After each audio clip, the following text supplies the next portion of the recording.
विचार करना कि हमारे बीच में कौन प्रत्याशी सही है और कौन गलत है।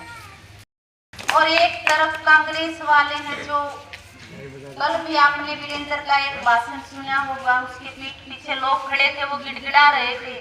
हमें बड़ी शर्म महसूस हो रही थी कि महिलाओं के गर्भपात पर कांग्रेसी जो बोल रहे हैं, शायद ये हम महिलाओं के लिए एक बहुत बड़ा टिप्पणी की है उन्होंने कि कोई बांझ है, कोई एक बेटा है, कोई दो बेटा है, ये हम बहनों के हाथ में नहीं है। ये जितनी भी मातृ शक्ति बैठी है, शायद इन्होंने इस संसार को रचा है। तो मैं आपको एक ही बताना चाहूंगी कि कभी कुमारी शैलजा के बारे में बोलते हैं, कभी हम माताओं के बहने में बोलते हैं, तो आप सही इंसान को चुनो। अब जो बात चल रही है पूरे दादरी विधानसभा क्षेत्र में कि 3 पार्टियों में मुख्यतः चुनाव है, कांग्रेस में, बीजेपी में और जेजेपी में। फैसला आप लोगों को करना है कि किस उम्मीदवार को आप लोगों ने जिताना है। तीनों उम्मीदवारों के बारे में आप बखूबी जानते हैं, अच्छी तरह से जानते हैं।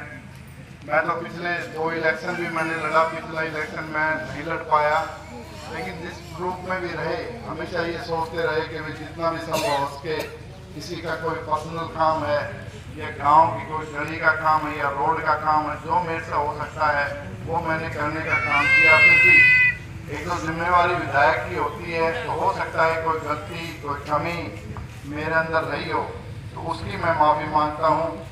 वो माफ़ करके जो 3 कैंडिडेट हैं उनमें से एक चुनना है। दोनों जो कैंडिडेट हैं बड़े आदमी हैं, राष्ट्रीय पार्टी के वे उम्मीदवार हैं, बड़े घराने से हैं, पैसे वाले हैं, बखूबी जानते हैं सतपाल जी सांगवान के बारे में पूरा हल्का, पूरा हरियाणा।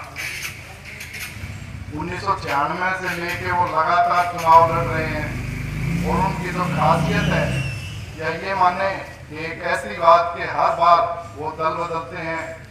पिछली बार जब जेजेपी पार्टी का नया गठन हुआ था तो हम सोच रहे थे सारे के सारे साथी कि भाई नए आदमी आएंगे, बड़े आदमी आएंगे, बड़े नेता आएंगे तो पार्टी मजबूत होगी। इस कड़ी में हमने भी सतपाल जी सांगवान को अपनी पार्टी का उम्मीदवार बनाया ये सोच के, और उन्होंने कहा भी, भले मन से कहा, हजारों आदमी थे कि भाई जिंदगी में मैंने बहुत पार्टियां बदली, लेकिन ये मेरी लास्ट पार्टी है, मरूंगा तब तक मैं जेजेपी पार्टी में रहूंगा, चौधरी देवीलाल जी की विचारधारा के साथ जुड़ा रहूंगा। लेकिन चुनाव वो हार गए, हारे वो पहले भी हैं, चुनाव जीते भी हैं। वो बंसी लाल जी के साथ लड़े, हुड्डा साहब के साथ लड़े, भजन लाल जी के साथ लड़े, निर्दलीय लड़े, लेकिन जिंदगी में कभी वो 32,000 वोट नहीं हासिल कर पाए। इसी प्रकार कांग्रेस के उम्मीदवार भी आपके बीच है, लास्ट दिन तक मारामारी रही। अब वो मंचों से खुद कह रहे हैं कि हमारे अंदर ताकत थी, पैसे की ताकत थी और पैसे की ताकत से हम टिकट ले आए। बिल्कुल ले आए, गुड़गांव के हैं, बड़े अफसर हैं तो टिकट ला सकते हैं, लेकिन वही बात, टिकट तो पैसे में आ सकती है, दिल्ली के अपने कनेक्शनों से आ सकती है, लेकिन जिताने की जिम्मेवारी फिर आम आदमी के पास है, आप लोगों के पास है।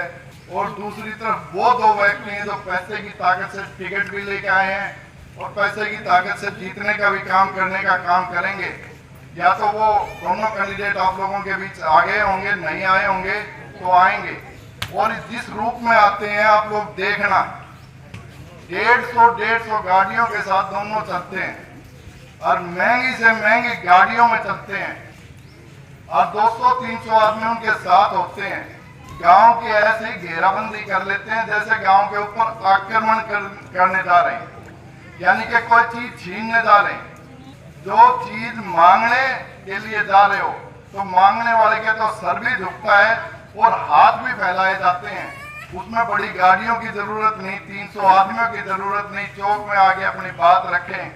आप देखना गांव की चारों तरफ ऐसी पहरेदारी बिठा देते हैं और ऐसे आदमी सामने आके खड़े हो जाते हैं। और एक मैं हूँ जो जेजेपी पार्टी का उम्मीदवार हूँ, मेरे ख्याल में 5 या 6 गाड़ियां हमारे साथ हैं और जैसी गाड़ियां आप लोगों को अच्छी तरह नजर आ जाएंगी। वही हम 30-40 जो पार्टी के कार्यकर्ता वो हैं, कोई बड़ा आदमी नहीं, कोई 300-400 आदमी नहीं, क्योंकि पैसे की ताकत नहीं तो आदमी तो हम भी इतने इकट्ठे कर लें, लेकिन मकसद केवल मांगने के लिए आए हैं और हाथ फैला के मांगते हैं, आशीर्वाद मांगते हैं, सर झुका के। निर्णय करना आप लोगों के हाथ में है कि जो 5 तारीख के बाद यहाँ मैदान में रुका रहेगा, हल्के के अंदर रुका रहेगा, उसकी जरूरत है या उन व्यक्तियों की जो पैसे की ताकत से चुनाव लड़ना जानते हैं, चुनाव जीतने की कोशिश करेंगे। और दोनों की रिहायश गुड़गांव है और मेरी रिहायश दादरी में है, गांधीनगर में है, ये फर्क है।